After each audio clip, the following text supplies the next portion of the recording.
Dear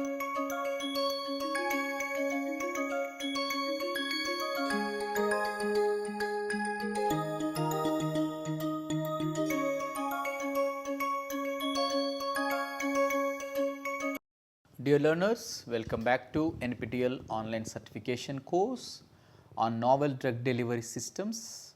I am Dr. Satish Devanapalli, Assistant Professor at Department of Pharmaceutical Sciences and Technology, Institute of Chemical Technology, Mumbai.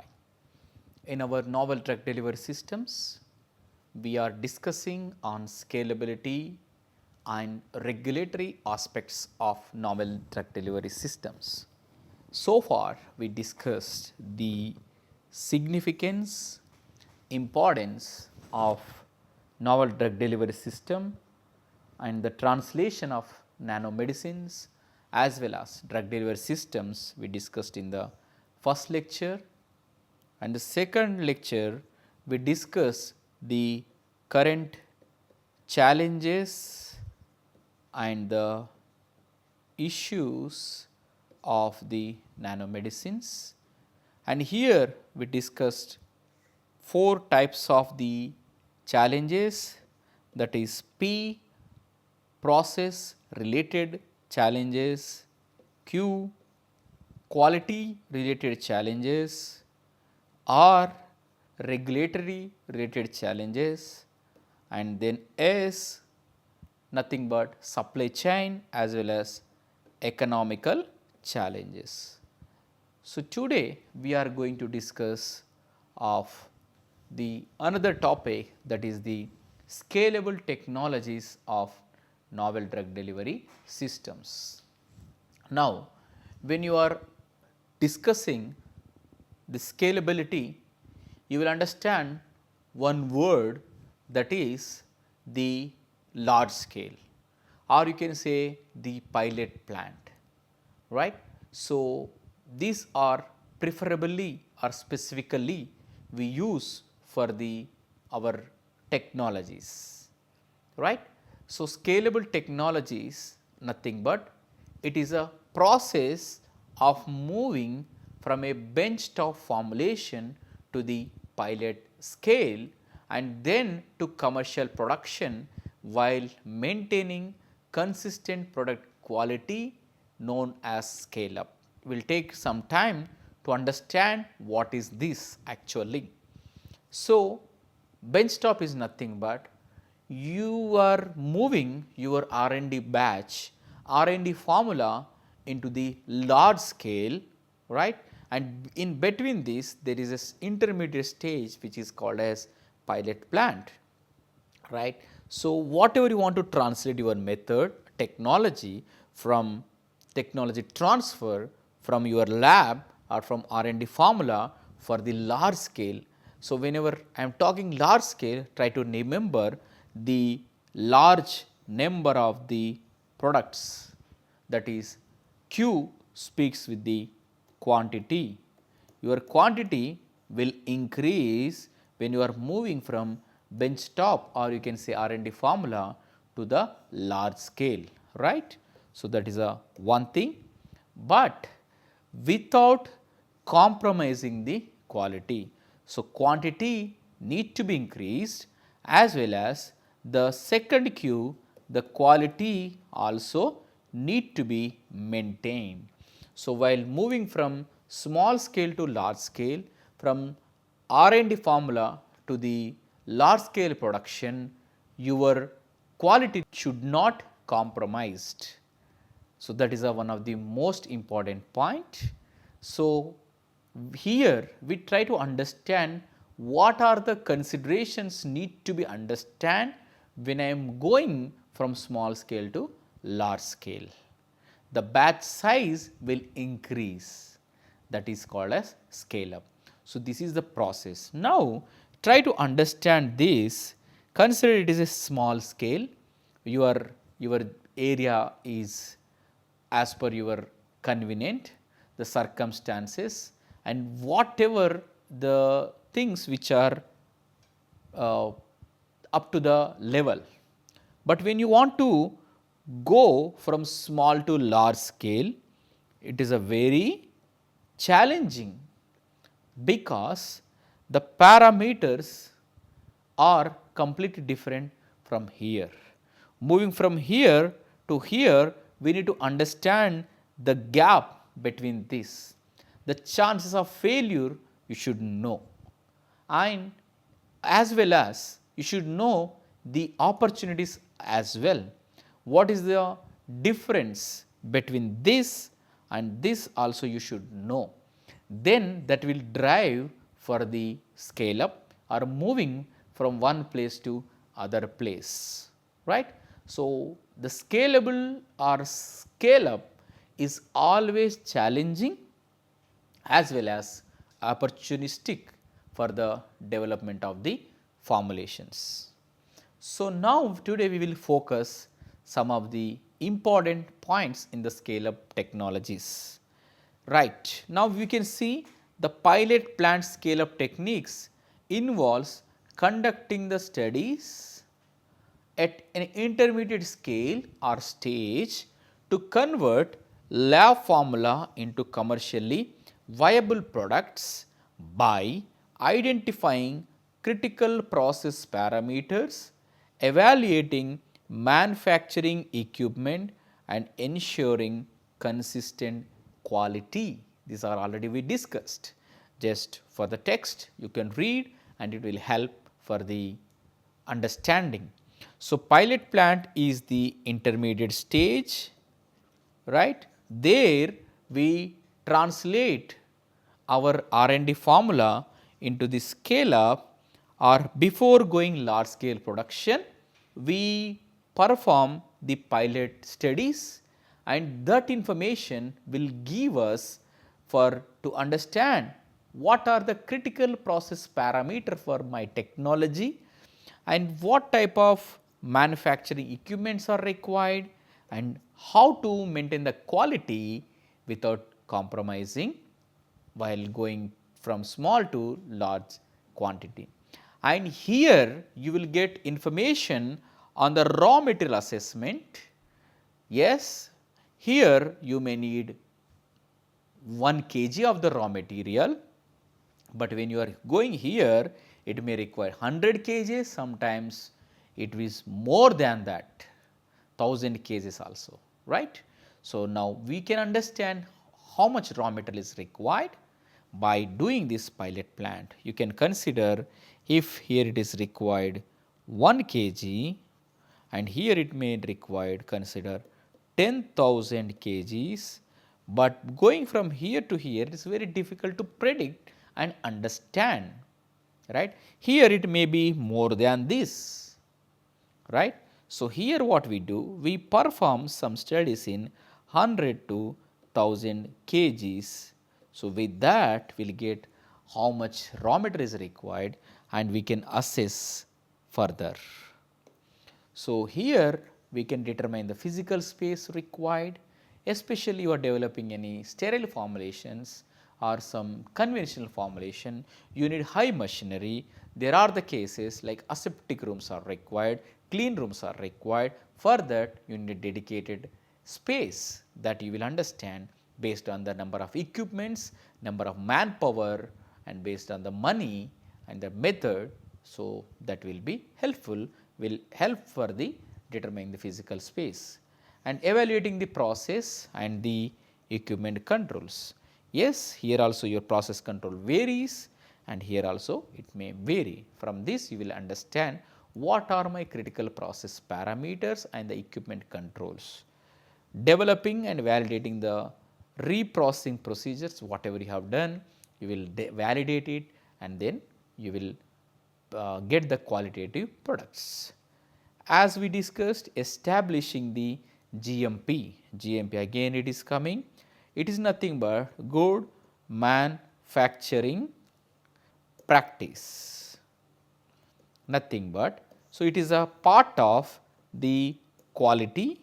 So, there we our facilities, even the practicing of manufacturing and maintaining of the documents and following of some of the guidelines that will help us to reach the quality of the product. So, this practice is important.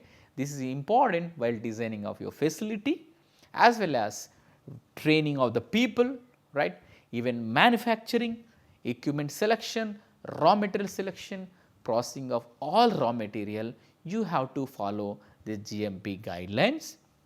With that you will get the qualitative products. You while doing scale up studies also, you will understand what are the GMP compliance and that need to be documented and maintained. Now, this picture you will understand how your batches size will increase. With that your raw material will increase as well as your technique will increase as well as your the equipment size also will increase. Now, we can see scale up manufacturing means to produce the material needed for late stage clinical trials.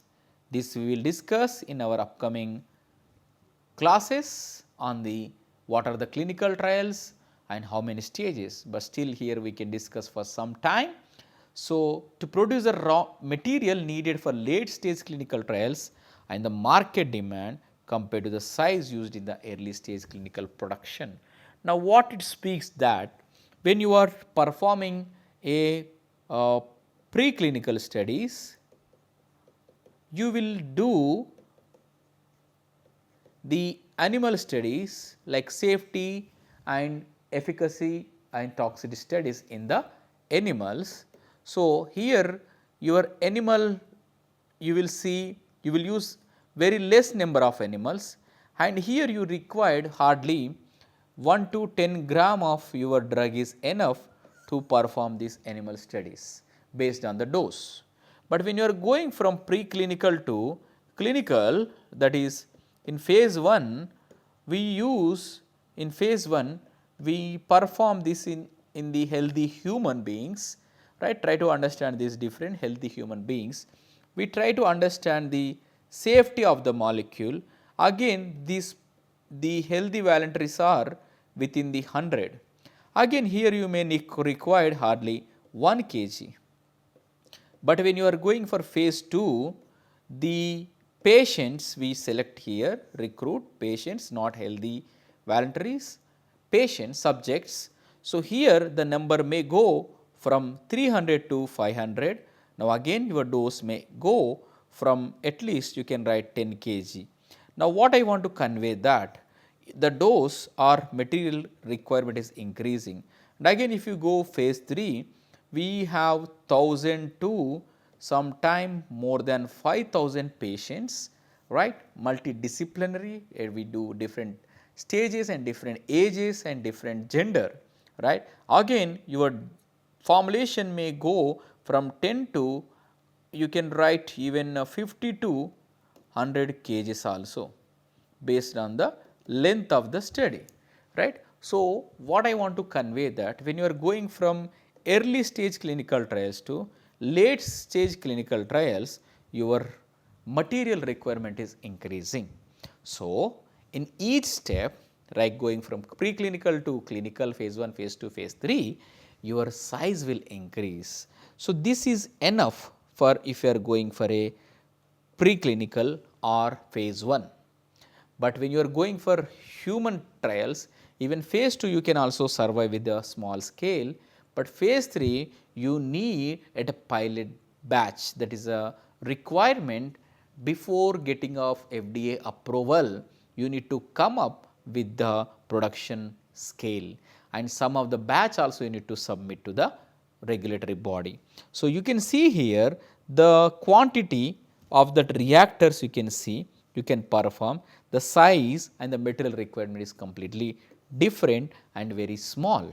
And when it is going from small scale to bench scale, or you can say the increased scale, the area is increasing as well as equipment setup is increasing, volume is increasing and also cost also will increase, right. Material requirement also will increase. Now, you can see this is a pilot plant technique, again it is a big reactor and the outcome also very, very high.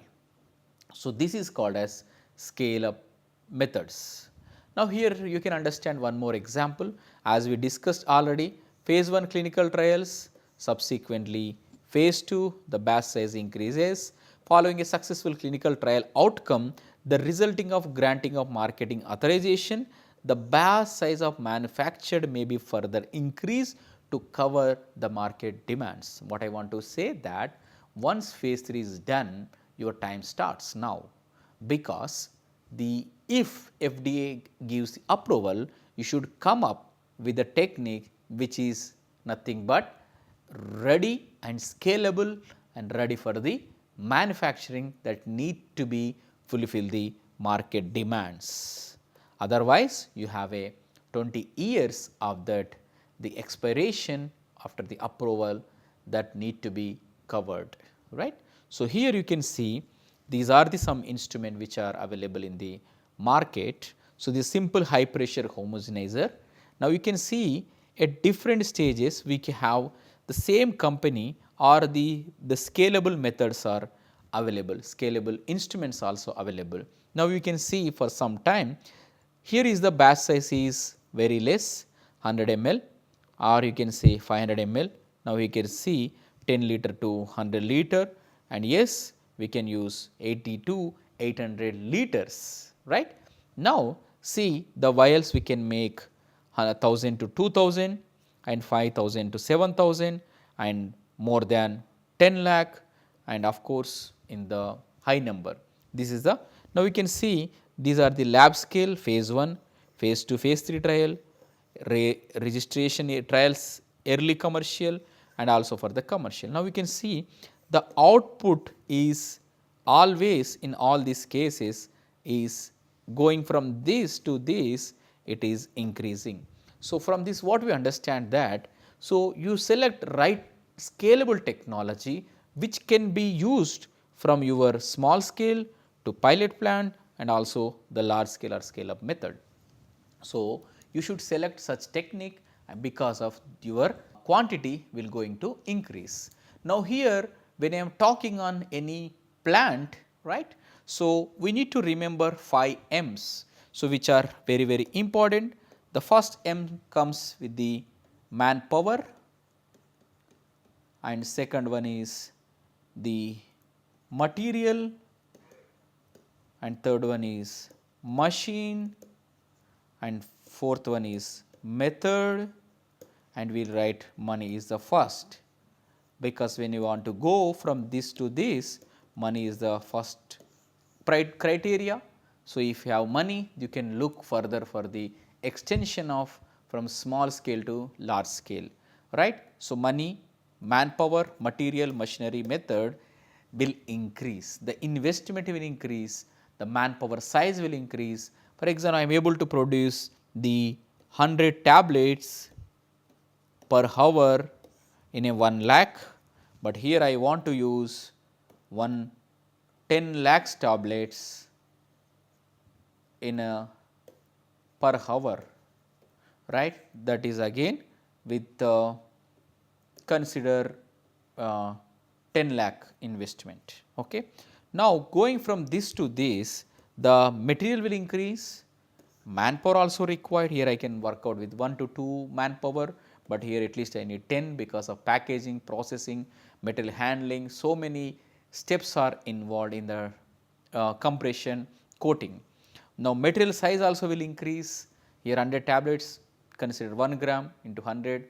So, we can work out with at least 1 kg, and but here you need lot of, and machinery also required. I cannot use same machine which will produce 100 tablets per hour or 30 minutes, but here I need high end machine, multi rotary machine, and also I need change the method. So, what I want to convey that when you are going for scale up at different stages, your size will increase like 1 to 2 kg, 10 to 20, and then pilot plant maybe 100 to 200, and when you are going for the full fledged scale up, it may go more than 1000 kgs or greater than that. So, yes, again we have some of the challenges in the scale up, that is process optimization, reproducibility is one of the major problem. We need to understand what are the critical process parameters while developing of the any type of formulation. So, this is one of the challenge. Second is regulatory compliance, right. So, that already we discussed in our previous sessions. So, regulatory standards is very very important that we need to meet, and lack of proper guidelines in the novel medicine, novel drug delivery systems, that is also one of the proper problem. And the third one is technology transfer. Effective technology transfer from R&D to manufacturing is critical for successful scale up. So, that need to be identified what are the process issues, and the cost control, the capital intensive nature of scaling of production presents significant financial challenge. So, most of the techniques are not scalable. Even though it is scalable, the investment and financial challenges are major issues. Supply chain, already we discussed about their materials, as well as when volume increase and we need high amount of raw materials, intermediates and packaging systems. So, that variability happens with the supply chains. Because of this, all this we perform in naval drug delivery system based on the outsourcing, and few companies they manufacture the instrument and they help us for the providing of facilities. And not only that, so in the raw material also very few companies will continuously supply such materials. So, because of that the cost will increases. So, we need to consider these challenges. Now, how to overcome these challenges in scalability? So, yes, by implementing the quality by design, that will help us to understand or to identify the critical quality attributes of the products, what are the critical process parameters, and the manufacturers can mitigate the potential risk and prevent the issues during the scale up. So, here quality by design, during the design only we try to understand the nature of the material, then we have to design the product. Utilizing the advanced analytical tools, that is the first techniques, that is the process analytical technology. So, that will help us to understand all type of the process variables, and that will help us to understand the process performance. So, the best example is near infrared spectroscopy. With that we can optimize the process as well as reproducibility of the product by understanding the material nature. If you want to know, you can read this. And yes, continuous manufacturing is preferable, or scalable. Large scale production is also known as interchangeable words. So, yes, continuous manufacturing is preferable, where raw materials are fed into the system and transformed into finished products in a continuous uninterrupted flow, whereas batch type we feed once and will take the output at a time. And semi continuous, either your raw material comes continuously or your output will remove the continuously. Any one of these will be semi continuous. And the third one is the continuous, nothing but we translate or we convert products from the raw materials to the finished product in a continuous flow without involving any process steps or uninterrupted flow. Yes, from the continuous manufacturing, the scalability is possible. A small increase in the runtime can dramatically increases the yield, that is a scalable method. Yes, we can also maintain the batch to batch consistency, that means we can reduce the batch to batch variability, and yes, efficiency also very good, we can get high amount of the finished product with the less waste. And yes, these are the some of the critical components of continuous manufacturing. You need to understand the continuous flow reactors. These reactors will help to get the continuous production of the materials, because that can be other process parameters can be controlled and which will get in a controlled manner. Second is automated monitoring control systems also will help to control all type of variations, batch to batch variations. And third one, real time quality control.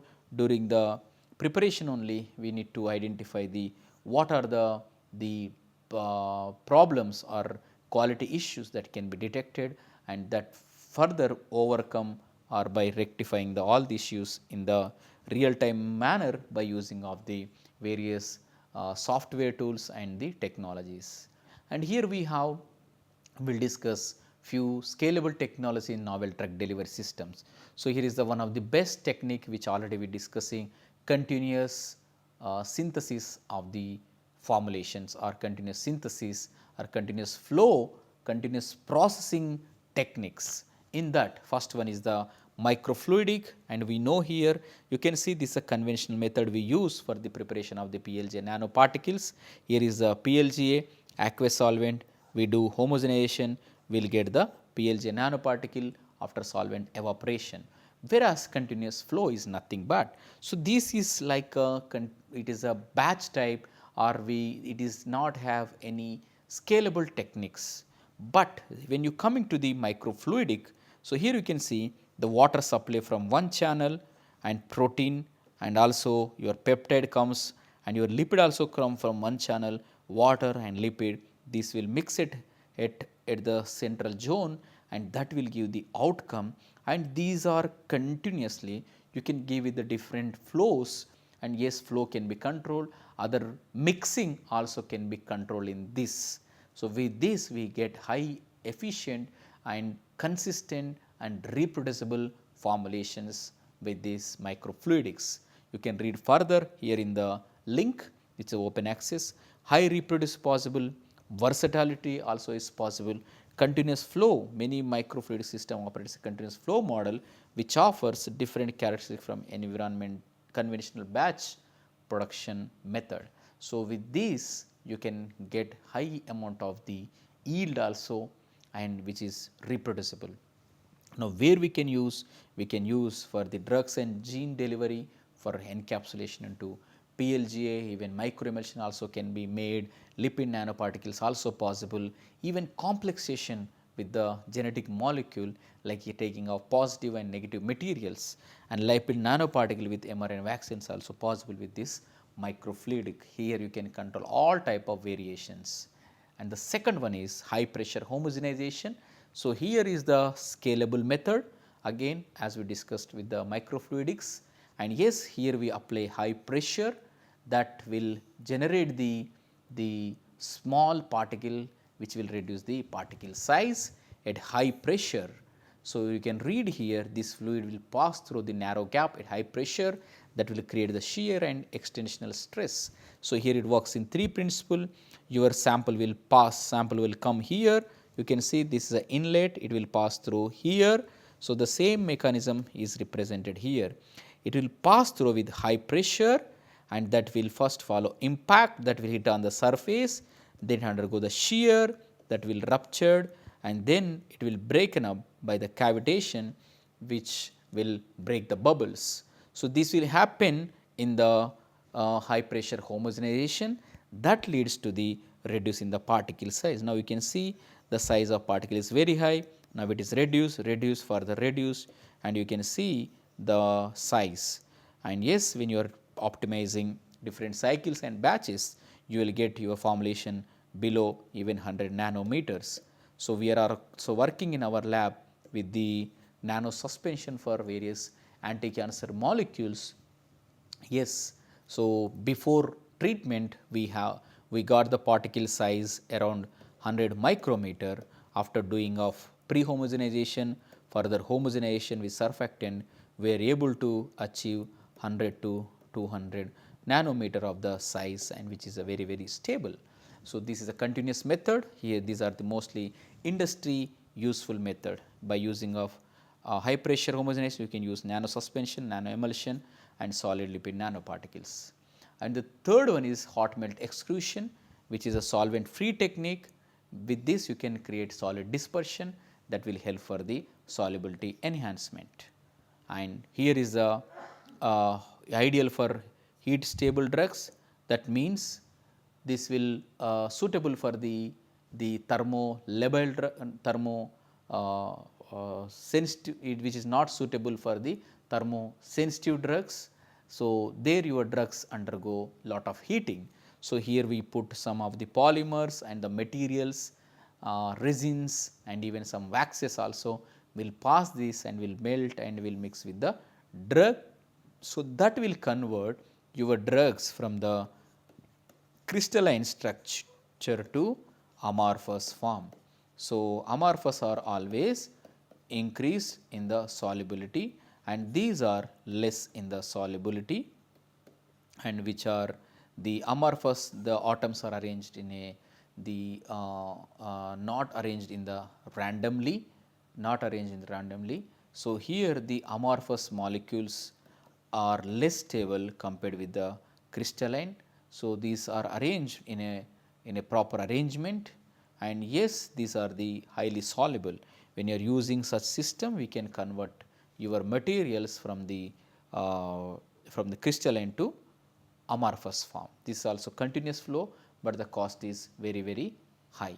So, here is a one case study we can understand with the COVID-19, because of the rapid development and production of mRNA vaccine happened because of the few reasons which they selected the scalable techniques, as well as they have played the QBD principles and the close collaboration with the regulatory agencies, and the companies were able to rapidly scale up production without compromising the quality of the product. So, manufacturer definitely they face a lot of problems during the scale up, but by interacting or applying of these principles we can overcome the all type of scale up issues. That is the best example. People have took the mRNA spikes of the protein and then complex with the lipid layer, and yes, that is now we are the examples. We have used all these vaccines for the treatment of the COVID-19. So, yes, so there are the challenges as well as opportunities in when you are moving from the small scale to large scales. We need to remember all these examples and the considerations while developing from small scale to large scale. We need to know the 5 M's, which are very important, as well as the scale up techniques. So, here I will stop today's lecture. So, in our upcoming classes we are going to discuss on some of the regulatory challenges and the opportunities in the novel drug delivery systems. Thank you so much.